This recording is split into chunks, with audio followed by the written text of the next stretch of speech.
Hello students, this is Iqbal. Example 6.4 பார்க்க போறோம். ஏற்கனவே நான் சொன்னதுதான். இங்க பாருங்க, if theta is a parameter சொல்லிட்டாங்களா, அப்ப நம்ம என்ன பண்ணோம்? thetaவை eliminate பண்ணி ஆகணும். thetaனா இங்க என்ன இருக்குங்க? secant theta, tan theta. மைண்ட்ல வச்சுக்கோங்க. Find the equation of locus of moving point. Okay.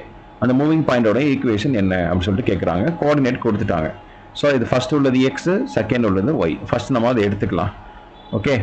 So x equal to a secant theta அவங்க கொடுத்திருக்காங்க. x equal to a secant theta, y equal to b tan theta கொடுத்திருக்காங்களா? Okay, இந்த x நீங்க இங்கேயே வச்சுக்கோங்க. இந்த மல்டிபிள் உள்ள a இந்த சைடு வந்தா என்ன ஆயிடும்? டிவிஷனுக்கு வந்துருமா? x by a equal to secant theta. அதே மாதிரி இங்க y இந்த மல்டிபிள் b இந்த சைடு வந்தா டிவிஷனுக்கு வந்துரும். y by b equal to tan theta. tan theta.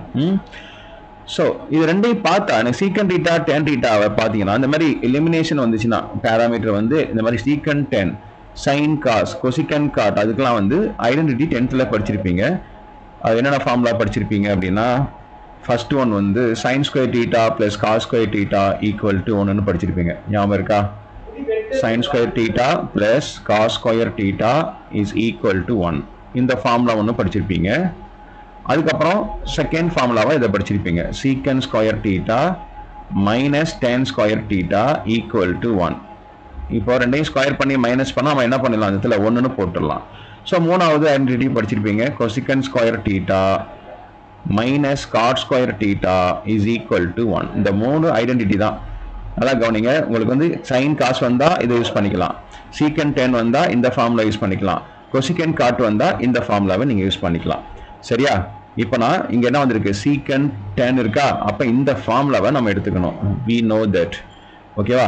போட்டுட்டு secant square theta minus tan square theta is equal to 1 அப்படின்னு எழுதிக்கோங்க.